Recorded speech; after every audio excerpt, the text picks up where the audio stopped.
Back on the Northland Sports page, Brian Prudhomme, Dave Cook. When it comes to the two of us, yes, I would drink alone. But most of the time that I go to Hoops Brewing, I do not do that. Went down there last Saturday. There were 5 of us having a blast playing cards, taking in all the great beers at Hoop Brewing. And Monday I went back, played some trivia. My sister and I and Mr. Jay Hagan, who is just a trivia genius in his own right, we not only played trivia at Hoops on Monday, we won. Oh, outstanding. Right. What was the prize? Every once in a while I get one right now. I have to laugh a little bit at the prize, and Dave Hoops will be rolling his eyes because it was a $30 gift card to Hoops. And Dave will tell me, well, when I'm there, you don't pay for your beer anyway. Right. So I might have to share the wealth a little bit. Very nice. But speaking of sharing the wealth, we're so grateful that our sponsors share in the success that is this show. Absolutely. Let's start with Mike Regan at Christensen Group Insurance, the Blackwoods Group, including their locations in Two Harbors, in Proctor, Tavern on the Hill, Blackwater, and the flagship on London Road. Mount Royal Bottle Shop, Stewart's Bike Sports and Trophies, Comfort Systems of Duluth, Kohler Toyota and Kohler Hyundai, Advantage Emblem and Screen Printing, Kraus Heating and Cooling, your carrier, HVAC authorized dealer, Arola Architecture Studio, the OG, Brian, the one that got us through the dark times. Yes, he did. And then our current guest, the proprietor of Hoops Brewing. Mr. Dave Hoops, with that grandiose introduction, we say good morning. How are you, buddy? I am good. Really, really good show so far. How are you guys doing? Doing well.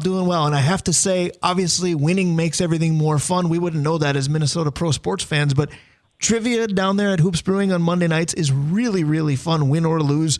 But yes, winning did make it better on Monday. I have to say, maybe as a guy who loves Vinyl Night as well, you'd be proud of me. Where I really dominated was the Name That Tune segment as well. Yeah, it's excellent. And I really do love Vinyl Night as well. Now that it moved back to the Millroom, it's really intimate, nice. It's a really cool vibe. And, yep, I'm glad you guys went to trivia. We usually have a really strong squad ourselves from the brewery, but you guys obviously took them down. Well, actually, the other time, Jay Hagan and I joke about this. I know you know Jay well, and you know just how much of an intellect he is when it comes to trivia, but he and I like to joke about this. We've now taken home first prize twice. We've only won first once. The other time we took home first prize, it was because your employees had won and they didn't need the gift card. Yeah, I think that happens quite a bit. But you guys you're formidable, no doubt. Yes, we like to at least be on the map, you know, in the hunt, as sometimes the NFL playoff picture says. Speaking of in the hunt, let's go Frozen 4 because there's only 2 teams left in the hunt. My pining for Beanpot 2.0 didn't happen. Denver beat BU. BC took care of Michigan. So you've got Denver and BC tonight. Everybody when this tournament started was raving at how good Boston College is. Do you expect more of the same tonight, or is Denver some sort of team of destiny? No, I expect more of the same. They almost have an NHL-ready top line. It's really incredible. I was surprised that Denver beat BU, to be honest. Yeah. So, no, I picked BC to win. I'm still picking them. I'm enamored with Ben Smith, of course, and I think Gauthier is probably the Hobie Baker favorite. Anything can happen. Denver is tried and true, tested, but I'm picking BC or by maybe 2 goals.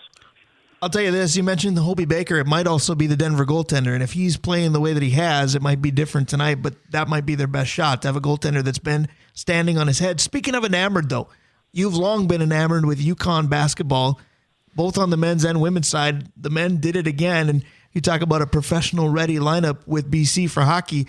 UConn, man, that almost looks like an NBA team at times as well. That the Spencer kid is so underrated. He could play for me every day.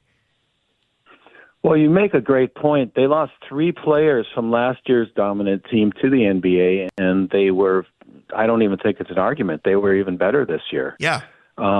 Really, every naysayer that said they couldn't repeat should be starting to look at the Kansas City Chiefs, and, this three-peat thing is very possible. Hurley's not going anywhere. He told everybody that people don't realize this is 6 titles since 1999. Dominance. I'm glad you brought that up because the term Blue Bloods gets thrown around a lot, and I always wonder, why isn't UConn mentioned in that breath? Is it because their shade of blue isn't light enough? Is it too navy? Because when we talk about Blue Bloods, it's always Kansas, Duke, Kentucky. You can go back as far as UCLA if you want. Dave Cook, UConn needs to be in there, don't they? Well, I guess so, and the thing is there's other teams in that list that aren't blue, but I think the populace thinks of them that way. But, the portal helps teams like that who want to repeat because they are absolutely drawing players in. Right, but it hasn't always been that spots. way. 6 since 99, that's way before the portal was a thing. I agree, but I think teams are going to repeat more now that there's so much access to their program. Selfishly, I was just excited that during the postgame when they were talking about all those titles, I got to hear names like Jake Voskel and Khalid El-Amin again. Yeah, right. Khalid El-Amin, man, he was really something when he was playing in high school, boy. He could play. The other thing that I want to do before I ask the questions of Dave is we have to tip our hats to Bill Watson because he sat on this program last week and said, heads up for DU. Denver's that good. He was complimenting their defensemen, and guess who was right? Bill Watson did it again, and it amazes me how conference lineage sometimes comes into play and sometimes it doesn't. I saw on Twitter several people make the point of NCHC fans don't have any problem cheering for Denver. If this was North Dakota, it might be different. That's true. Of course, I took a completely different angle. Here we go, another Frozen Four, and a Big Ten team will not win it. They're everywhere, but they can't seem to get it done. Also true. But Dave Hoops, your brewery gets it done. Before Dave embarks on the questions, I want to talk beer for just a moment because I very seldom sway from the fruit beers that I know I like. I do love raspberry wheat. Cherry ale is a different animal. That's why it's seasonal. The beer mosa is a fun way to always start the day. Guava is, to me, maybe one of the most underrated. But I did try your wild berry sour, and that's got a very different taste to it. That's a stout too, I believe. I just want to go with that and tell everybody that widespread menu you've got there because I've been there twice now in the past week, and I'm just enamored with the amount of options you have. There are plenty. Well, thank you. It's traditional brewing done for decades, and what's happening is there is some interest in some brewed beers, and we'll keep on doing it, especially our German beers, the Hefeweizens and the lagers. And when we make a sour beer, it takes years. But we'll just keep on keeping on. We just made a red IPA this week, which everybody will be happy about, and that is something for everyone. That's our calling card, our motto. You definitely have that. Speaking of something for everyone, I think, Dave Cook, you do that very well with these questions. What do you got for us this week? Actually, I have a couple of questions that were based off my week. Okay. So here we go. Question number one. I was telling you about last night, and the biggest surprise of the whole night was how quality the server was. Like, the server was amazing. So, question, gentlemen, what makes a great server? Well, number one, liking their job, I think, is a really big part of the attitude being carried over into how they interact with customers. You know, just actually caring, being friendly, being attentive, listening. It's not a terribly tough thing unless you're not engaged. We also like educated people that can answer questions but not dominate conversations. And third and foremost, having a great product to sell, makes it a lot easier. Absolutely. There's not a ton I can add to that because it's almost like the guy who just answered has some pretty good servers at his own business. I thought he'd be a good source. But I will agree with a lot of that, and I will add, and this goes under the umbrella of enjoying your job, I think positivity is a big part of it. I also enjoy, and this is a little bit different, this is probably not required, but I also enjoy when somebody can carry on a conversation that isn't necessarily related to the menu or the business or what have you at all. It's a lot like people love to come up to me and talk about sports because of what I do, and that's fine. I enjoy that. But hopefully you'll find that I can converse about some other things too. When it's a server, that's fun as well. No, I agree. But my take on servers as well is confidence in their menu. Sure. And what they can do. But of course, that's because I have, some I was going to say, things. you are Mr. Modification. Right. But when you feel they're confident, or like when somebody asks for a suggestion and it's not, boy, I just like everything, but they've actually, have some thoughts on what it is, the confidence changes. I'll tell you one more thing.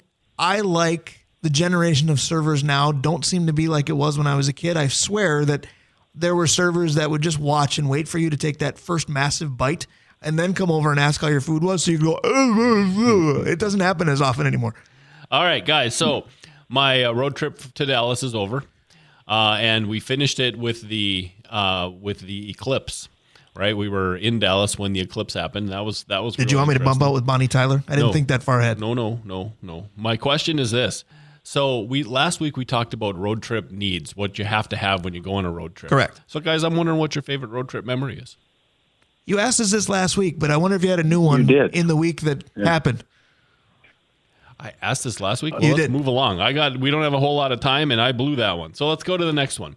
All right. So San Francisco.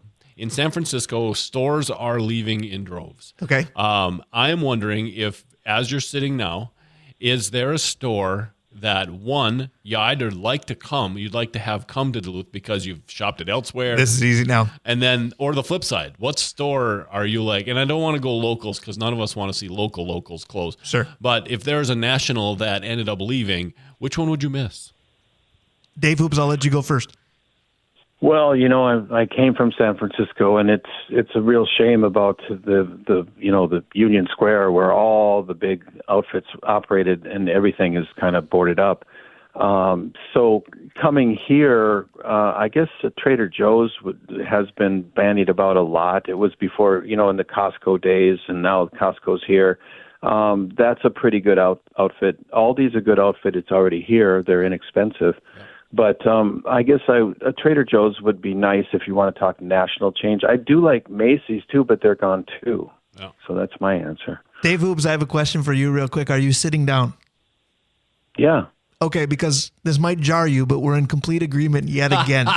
I know you can't see me because radio is not a visual medium, but when Dave Cook can vouch for this, when you said Trader Joe's, I shot back in my chair and lip synced. That was mine because I haven't gone there very often, and my wife worships it, swears by it, whatever you want to use phrase-wise. But we were at the Twins home opener on the way out of town. 2 people in our car of 4 said, we got to stop at Trader Joe's. So the 2 of us said, okay, cool, we'll join you. We'll go in and see what it's all about. Well, I took more and more snacks that Trader Joe's makes that we don't have up here and brought them home, and it's some of the best snacking I've done in the past week and a half. And I literally said to my wife, boy, we really need one of those up here. And she said, how many times have I told you that? And you didn't want to hear it. Well, I didn't want to hear it because I didn't know what I was missing out on. All right, completely different. Very good, gentlemen. Very good. I'm cooked. That's good. I'll add one more because you and I talked about it before the show. Now, Dave went on a road trip this week to Texas, as he mentioned, and very graciously got me a sporting goods piece of apparel. I won't describe it because some people will boo on their radio, and that might have been part of Dave's point because he handed me a gift bag and said, I got you something you may never wear. But sporting apparel is a big part of my closet. I'm 45, but my closet sometimes looks 16. But good sporting good apparel can be tough to find. Dave, you and I love Shields, and we don't have one up here. Yeah, that was going to be my suggestion, but I know we were short on time, so I just kind of moved along. Fair enough, but we always have enough time to prop up the beer again. I know I said, Dave Hoops, you got a lot of options. What do you recommend for people here this weekend that might want to stop by? Well, excuse me, we just put on a new batch of chili pepper ale, which always scares people a little bit, but remarkably, it's a great seller, and it's really not that hot. And I bring it up because the new batches are just crisp, and they just smell of peppers without the terrible heat. And we really, really do well with mixing these with either the Hell or one of the fruit beers. It's become a very, very popular thing, and it might sound scary or a little weird, but I recommend it highly. And just ask any of the bartenders because they'll be happy to make a recommendation. Dave Hoops, I always love your optimism, especially towards your beer, but I usually need it towards my favorite teams as well. The Twins are floundering a bit. Where are you on this team? And then the Timberwolves have been awesome, but playoffs are lurking. Where's your confidence with them? It's high in all both of those situations. This is the first time in history that there's 3 teams battling for the number 1 seed on the last game of the year. Right. I don't think it really matters, but I think for the Timberwolves' mental psyche, winning tomorrow and getting the number 1 seed with home ice, so to speak, for the playoffs, I think that is huge for this franchise. So I'm high on it. I'm scared of Phoenix a little bit. Twins, I'm not worried about it. I keep saying it's a long season. It'll be fine. So maybe today they get a sweep, and then we start from there. You never know. Yogi Berra did teach us, I believe, the phrase, it can get late awfully early. It's only April, but does it feel that way even with 151 games left, or are you the calming factor that you normally are when it comes to Twins baseball? Well, it's no different from all. I mean, my hockey team has been the worst team in the league for 5 years. Do I not watch them, or do I stop caring? No. Wild fans, Twins fans need to pay attention to that. It's really important, and I gripe about this. If you're a fan, you're a fan, good or bad. Just stick with your team. No, it's April. I agree with you, but I am 100% guilty of midway through the Twins game last night, switching over and going, okay, the Wolves have my attention. If you're craving success, how badly do we need the Wolves to make about a month-long playoff run? Well, I think it'd be really good for him. A lot of people think that Taylor wants a championship. Of course, any owner does. But I also think he wants $1 billion more. Now, I think that maybe just like last year when the Twins made the playoffs, people are going to start watching now, like other people. And there's going to be more and more, and we do have the three-headed monster back in play. I think a month long, playing into June, let's do it, for sure. That could be interesting. That might be a topic we approach next week. Which big three has been better, and the playoff run may determine it, because there was MV3 when it was Sam Cassell, Latrell Sprewell, Kevin Garnett. Now you've got Anthony Edwards, Karl Anthony Towns, and Rudy Gobert. Let's see what those three can do. Dave Cook, by the way, you'll like this. I know you're bummed that you repeated a question from a week ago, but here's proof that we do have dedicated listeners. I got a text that said, I believe your favorite road trip memory was you and your dad going to UMD basketball. And that's correct. So we do know that people tuned in and pay attention to us as well. Yeah, somebody else should pay attention. Well, we do what we can. One of the two Daves did. Dave Hoops, you are the best. We appreciate you. We will do this, as always, again next Saturday. It's a beautiful day. Those of you that like to, get out golfing. Courses are open. There you guys go. Have a great day. Do you have a current Masters leader? Because Dave and I clarified in the beginning, we don't pay much attention to it. Well, I think Scotty's going to win. I mean, that seems pretty low-hanging, but he's just better than everybody else. We haven't seen the best out of him yet this weekend, and I kind of like Fleetwood making some noise, surprisingly. We'll see what happens. All right, there you go. No subject off limits with Dave Hoops. We love you. We'll talk to you in a week. Oh, thanks, guys. Have a good day. You as well. That's our guy, Dave Hoops. Nick Nelson of Twins Daily is next. It kind of seems like a daily mess with the Twins lately. See if we can get things squared away. Stick around. The Northland Sports Page continues. Denim is in demand at Plato's Closet in West Ashley and North Charleston. Get cash on the spot for everything denim. Bring in your trendy and classic styles of gently used name brand denim. Get paid for your denim shorts, skirts, jackets, jeans, and more. We're looking for denim that is blue, black, or a bold color, and jeans in styles like mom jeans, bootcut, baggy, flared, and ripped. We want everything denim. Sell your denim for cash at Plato's Closet today. Plato's Closet, located in West Ashley on Sam Rittenberg Boulevard and North Charleston on Rivers Avenue. No, we don't, but it should be the new Twins rouser. Do you really want to hurt me? Because the injured list is growing, cause for concern is growing. Luckily, almost each and every week, our sponsorship list here on the Northland Sports Page is growing as well. Absolutely. And let's start with the Blackwoods Group. Their locations on London Road, Blackwater Downtown, Tavern on the Hill. Their locations in Proctor and in Two Harbors. Mount Royal Bottle Shop, Stewart's Bike Sports and Trophies, Comfort Systems of Duluth, Kohler Toyota and Kohler Hyundai, Advantage Emblem and Screen Printing, Kraus Heating and Cooling, your carrier, HVAC authorized dealer, Mike Regan at Christensen Group Insurance, Hoops Brewing, and Arola Architecture Studio.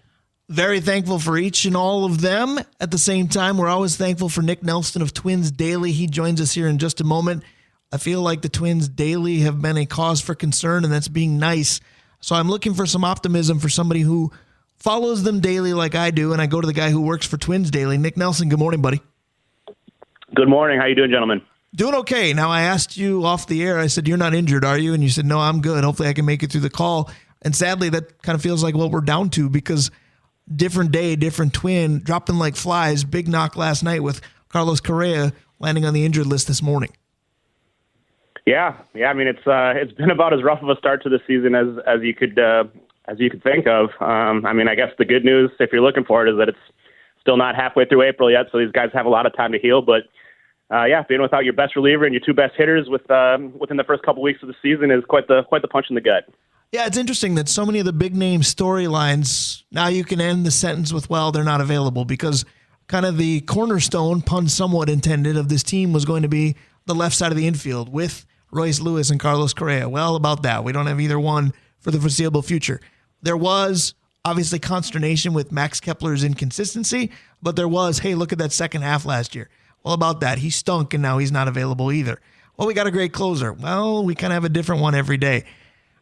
Are those excuses valid enough, or is there some part of this team that makes you want to say they're also not that good? Because even when they were at, I can't say full tilt because Royce played 2 innings, but they were struggling before some of these injuries popped up as well. Yeah, I mean, it's so early that it's hard to make any sort of grand proclamations. But, I will say this much. I've covered spring training quite a few times. I was down there for a little bit this year.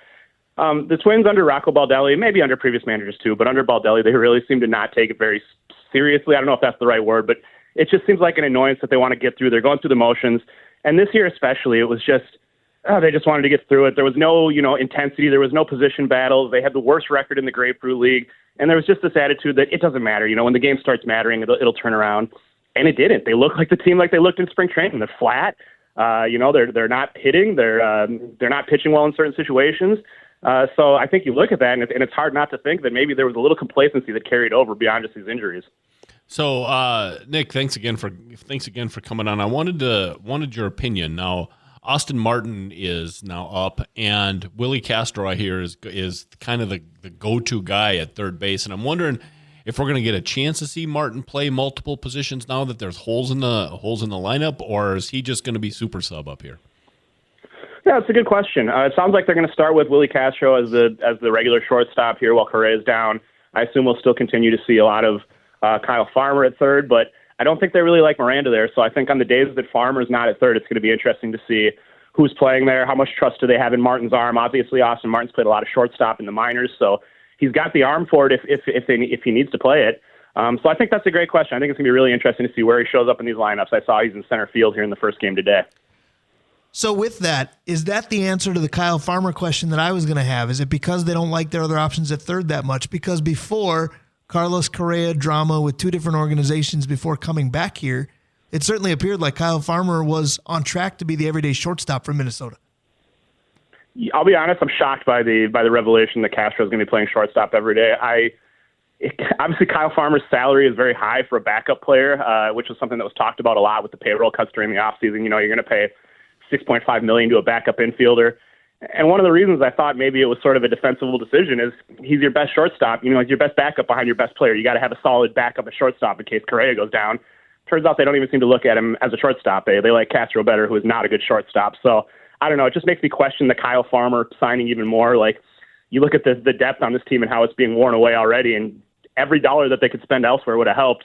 And it just makes you wonder, is Kyle Farmer really that crucial of an expense to this team if you're not even going to have him play short? That is very interesting. Now, my question for you is this. Can this lineup go over to the bullpen and say, hey, how are you guys doing this? Because the lineup is marred with injuries, and they need to still find a way to produce.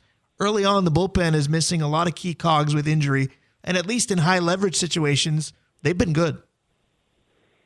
Yeah, they built a really deep bullpen during the offseason. I think that was the big talking points. They just kept adding relievers even on top of what looked like a pretty well built out unit. And now we're seeing the value in that. I mean, even though they're finally starting to get down to the dregs and running out of options at this point, they've lost a lot of guys, and they've still managed to have guys step up and take care of that.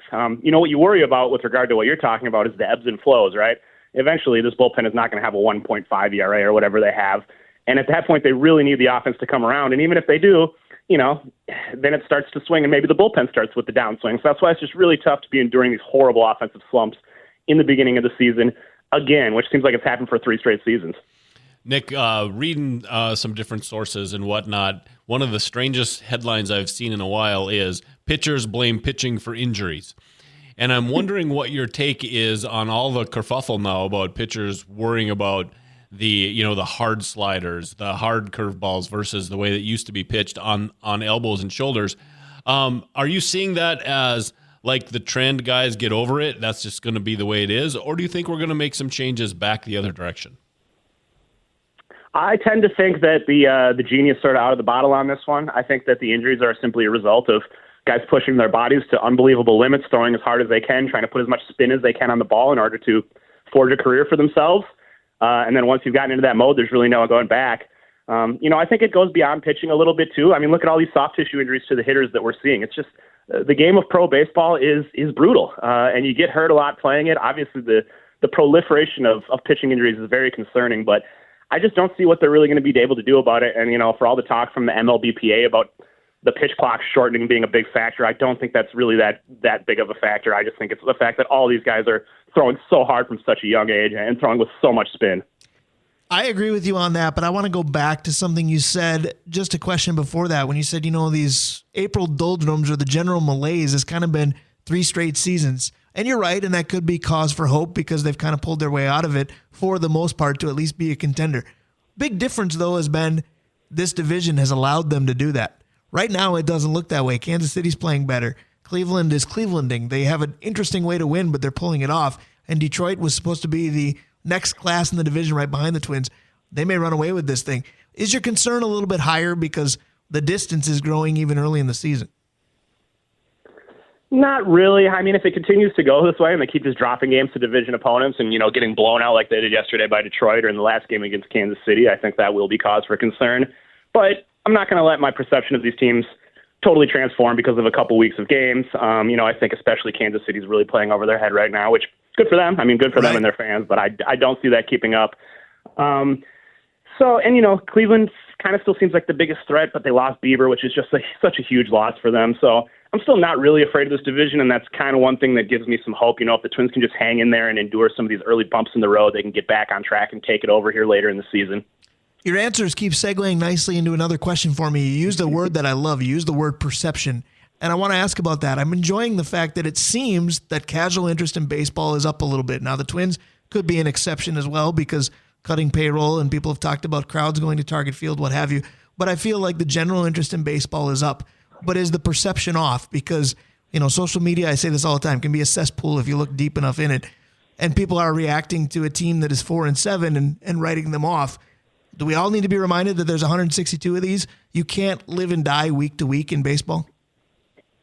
It's funny, yeah. I mean, it is so true. At the same time, I run a website called Twins Daily, right? Our whole thing is reacting daily and giving these takes. And so it's a give and take. I think people shouldn't be yelled at for reacting in the moment, getting frustrated, getting super excited, even if, maybe it's not the most meaningful thing in the grand scheme. But yes, it is important to keep a little perspective. Think about past seasons where, bad things have happened earlier and they managed to come around even as recently as last season.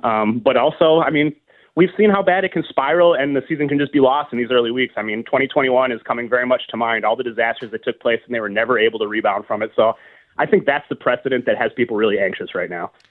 I think you're right. You talked about your website, Twins Daily. We are chatting with Nick Nelson of Twins Daily. You've been on the show many, many times, but I treat each one as though there's listeners out there that are hearing you for the first time. And I hope that's the right thing to do because I want to do this again, give you the floor to tell people what Twins Daily is, what they can expect to see, and actually how they can be part of it too. I appreciate that so much. Yeah. TwinsDaily.com. It's a platform. We have a bunch of regular writers who've been writing for years, including myself, on some of the founders, been around since 2012, but really designed to be a platform for fans and writers to showcase their own skills and write about the team. So if you're interested in taking part in the conversation about the team, we have message boards, we have comments, and we have your own blogs that you can start and work your way onto the front page. So anyone that has any aspiration to share their takes, which probably aren't too positive right now, come on by. We'd love to have you. Brian, one of the things I like best about Twins Daily is their in-depth scouting reports on our kids, right? They let us know on a weekly basis how the minor leagues are doing, and so it's absolutely worth your time. Just for people that follow it the way I do, just to chase down those kids. My question based on that is Brooks Lee. Brooks Lee is starting to hit the field again. And I'm wondering, we started out with, what do we do about all these injuries? I wonder if we're going to see Brooks Lee fairly soon, Nick. What do you think?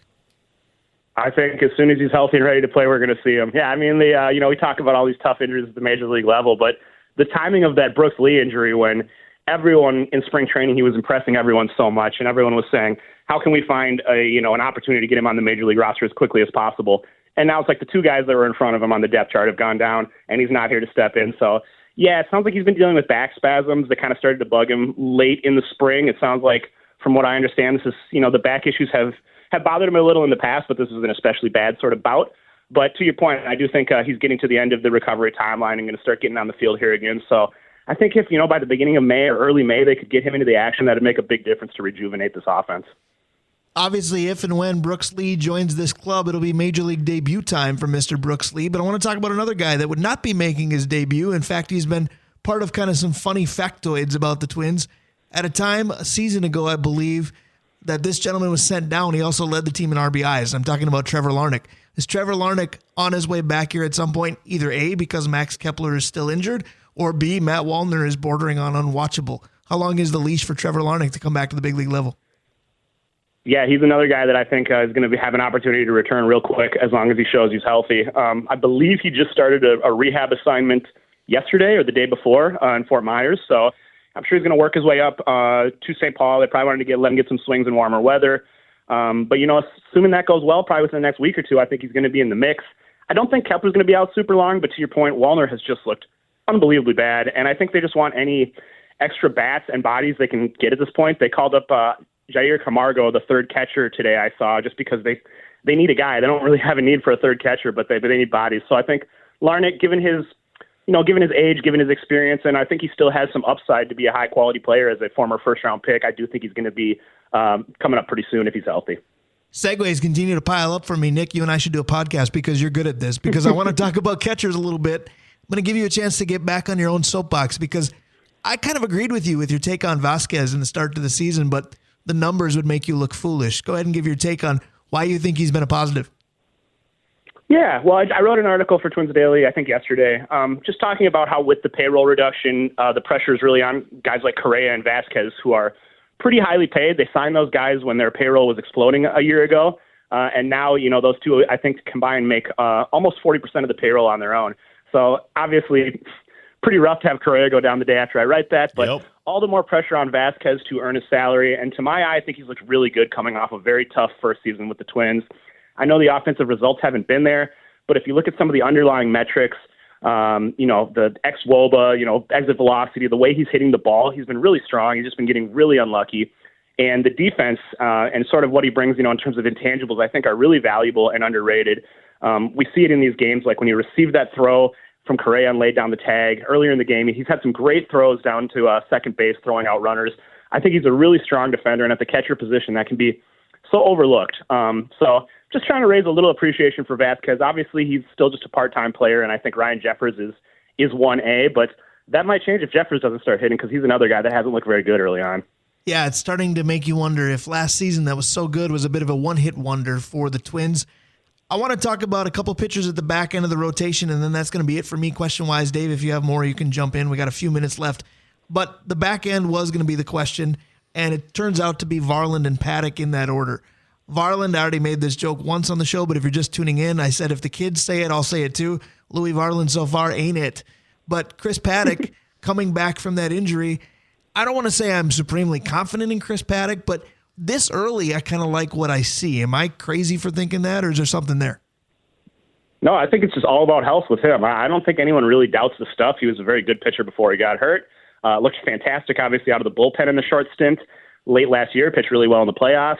The stuff has graded out really well. He's been doing a good job. I just think he's got such a long injury history. He threw, a handful of innings last year. He threw barely innings the year before. He's just got no workload precedent built up to kind of throw anything close to 150 innings. So I just think the way they manage him and try to get him through the season and keep him viable, hopefully for October, is going to be really key and interesting to watch. And unfortunately, they don't have a lot of depth. I think today in the second game, we're going to see their number 6 starter, Simeon Woods-Richardson, who got really roughed up in his last AAA start. So, if he doesn't look like he's up to the task, I just don't know what other kind of immediate depth there is to patch a hole if Varland continues to look the way he does, or if, Paddock or someone else's health goes south.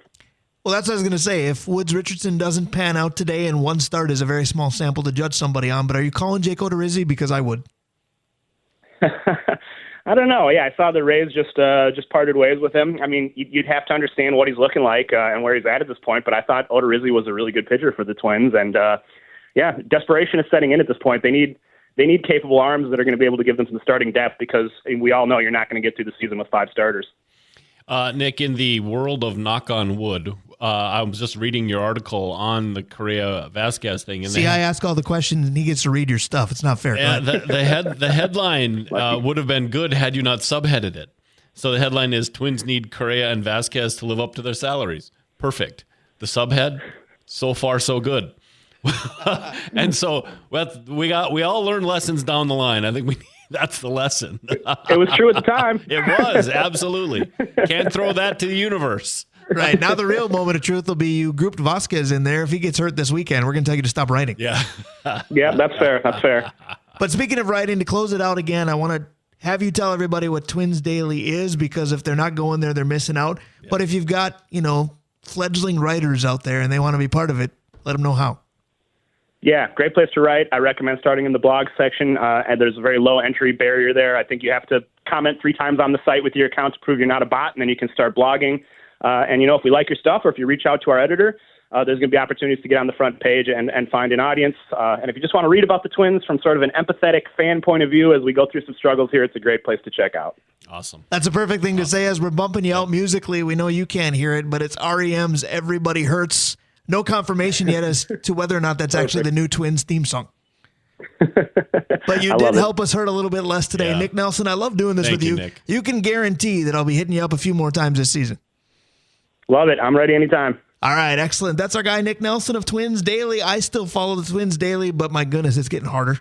You know what's crazy about the site today? They have an in-depth piece on Les Straker and how he contributed to the World Series. Like it's that sort of site where you never know what you're going to find. So what you're saying is it'll be great when Chris Paddock starts Game 6 of the World Series like Les Straker did. Well, if they come away with a W at the end, yeah. It'll be one of the world's greatest comeback stories. It is only April 13th. Everybody try to calm down, but it's getting harder, and I'm usually that guy that's telling everybody how early it is. Yeah, it's a trend. I still think it's Yogi that said it gets late awfully early. Yeah, it feels like it in Twins country. It's the trend that's scary, not the performances. Speaking of late, it's late in the show. That means it's time for Vencie Glenn. One more segment to go. Northland Sports Page. Brian Prudhomme, Dave Cook. We'll be right back. You better stay here. We can go where we want to, but we're not going anywhere yet. We got a few minutes left. It's the final segment. It's the Drawing Lines segments, courtesy of a Roll Architecture Studio.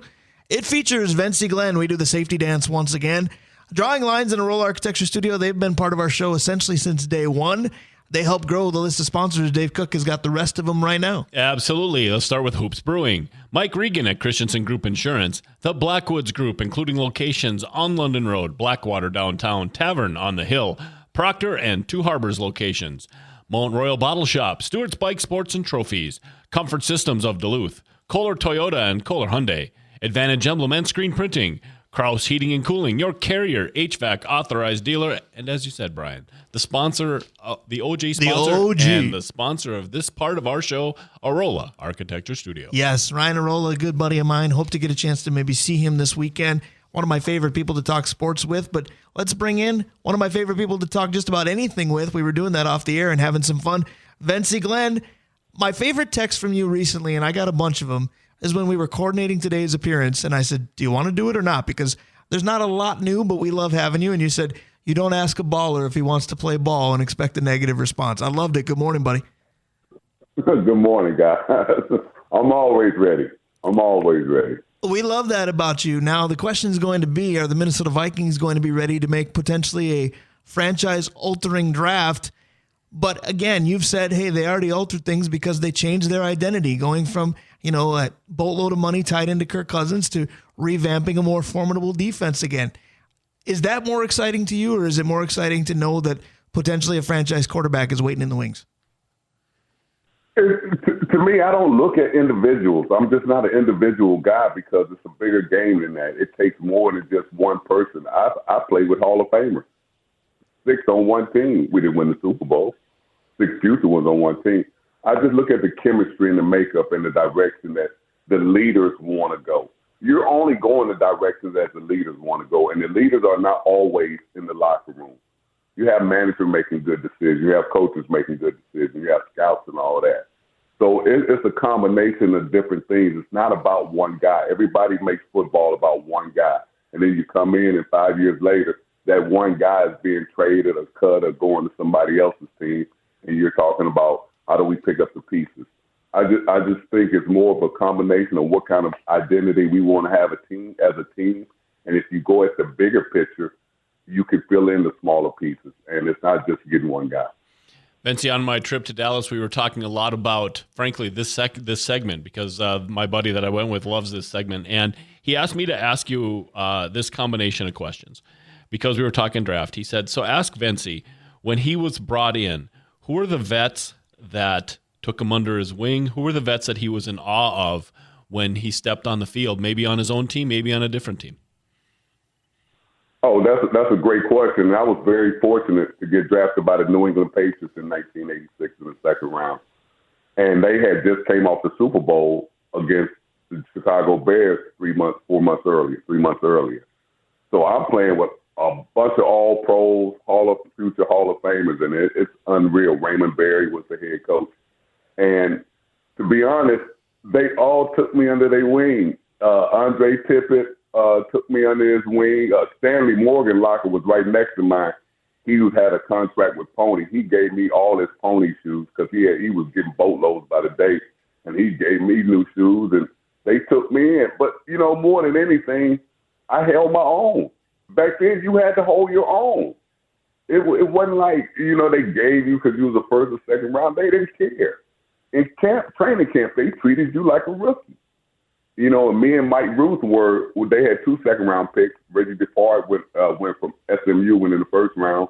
And Mike Ruth from Boston College, the Outland Trophy winner, the nose guard, was in the second round before me, and then I got chosen later in the second round. So I came in, and guys just took me under the wing, but I produced, and I held my own. But that's just my DNA, man. I can hang with anybody. So let's talk about the physical traits that these college kids, soon to be NFL rookies, need to have, particularly at your position, because we all get obsessed with the combine and, arm strength of a quarterback, 40-yard dash times, what have you. When you look at corners and safeties, what do you think they have to possess immediately to help make it in this league? If you look at, I'll go to any position, but I'll go back to corners and safeties. If you look at all the people that's in the Hall of Fame, that's great. One thing they had in common is longevity. If you can't stay healthy and stay healthy by the grace of God, and you stay hurt, you're not going to have that kind of career, and you're not going to have the faith because you're going to be too busy compensating, trying to heal while other people are growing and getting better. So the main thing is you just have to be very fortunate to take care of your body and stay healthy. And then you get on the field and you learn. And if you're not in the classroom, not asking questions, not spending the extra time and doing the little things, you will fall by the wayside no matter what position, especially at defensive back, because they make it so hard for you to guard these great wide receivers nowadays. I was just going to ask you about that last bit. As a defensive back, with receivers in general, what made the best receivers you faced? What made them the best receivers that you faced? What were those talents or commonalities that they had that made them difficult? 1, tough. 2, they understand defenses and schematics and knew how to get open.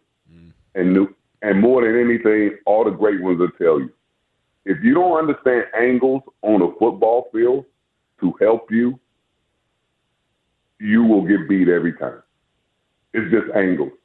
You have to put yourself in a position to cut off angles, take away angles, to give angles, to retreat from angles. You have to understand that field and angles of what everybody else is doing, because it's not just you out there running free and cornerback. You have people coming in to different areas of your zones and things like that. So it's really understanding the schematics of the field and what everybody's doing, and then applying your knowledge of how good you are and the things that you want to take away to that. And so every play is a chemistry test, to be honest. It really is. We're talking, of course, about college players preparing to make the jump to the professional level. And, of course, most of the time, that's the ideal goal, to get to the professional level. And now some opinions have changed about, do you really need to leave early and go to a professional league when you can hang around and NIL money and transfer portals, and you can be in college for a long time and still be financially in a good place? I talked about texts that you and I exchanged, Vencie, Tuesday afternoon. I know it hit closer to home with Indiana State hoops and how everything kind of got torn down after that great season. But you said something that Dave and I have harped on for a lot of shows, and I just want your take on this, and I'm quoting you. Portal and NIL are going to destroy college sports and the history of it. Just watch. Your take on what's taking place, because it's just different rather than wanting to get to the pros immediately. Man, if you're going to take the cat out the bag, the rabbit out the bag, rabbit out the hat, man, you better know how to get him back in there. Right.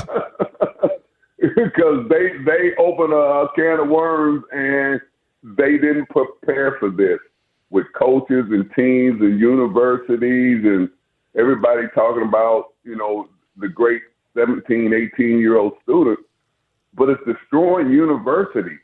It's destroying other kids as part of that university and the building of a university of something.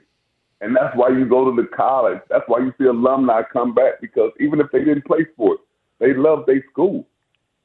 If you're 17 years old, and by the time you're 21, 22, you've played at 3 different colleges, I feel, because you ain't going to go to the pros. Everybody ain't going to the pros. That's the problem. Everybody think everybody going to pros just because they in NIL or in college. They ain't going to pros. You spent 5 years, but you didn't really enjoy the college experience because you was portering from school to school, getting acclimated. Right. And what's going to happen, a lot of these families aren't going to be able to do that. Your kid might pick a school based on where their family can come to games, get there, all that. So now you start just jumping around like your family can be there, and it's just like going to the other neighborhood playground. It's not what it is. It's big decisions, and it's going to start showing sooner than later. I agree with you. I remember when free agency became relatively new in professional sports. Now, let's face it, we've got free agency in college, don't we? Yes, absolutely, 100.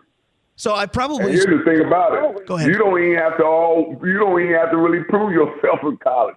You just got to have a name. So here's the last question, and I hesitate to do that with only a minute left in the show, but how do you fix it? I don't think you're going to take it away, but is there a remedy anywhere? You're not going to fix it. You're going to Band-Aid it until it just gets to the point where the schools are just not going to pay. You just, hey, well, you can go to college, but my school ain't going to pay you, and schools just going to not worry about competing like that. And then guys that really that love the sport, or females that love the sport, they just going to go to the schools they really want to get an education in and go on in life, because everybody ain't going to the pros. That's just it. Another segment chock full of valid points. Vencie, you are the best no matter the topic. We appreciate you. Let's do it again in a week or so. I appreciate you guys. Dave, I'm going to hold you to that deal we made. You got it. Hey, I just want to know, as part of that deal, can I show up? Sure, 100%. We just got to set up a classroom. Well, Dave, you'd always say yes. 2-5, am I allowed? Absolutely. All right. Absolutely. Would love to have you. All right. Love you dearly. We'll talk again in a week, my friend. Thanks, Vencie. Okay, pal. Be good, guys. All right. That's our guy, Vencie Glenn. Thank you to Dave Hoops. Thank you to Chad Greenway. Thank you to Vencie Glenn. What a fun day. Yeah, this was an awesome show, Brian. We're out of here. Have a good weekend.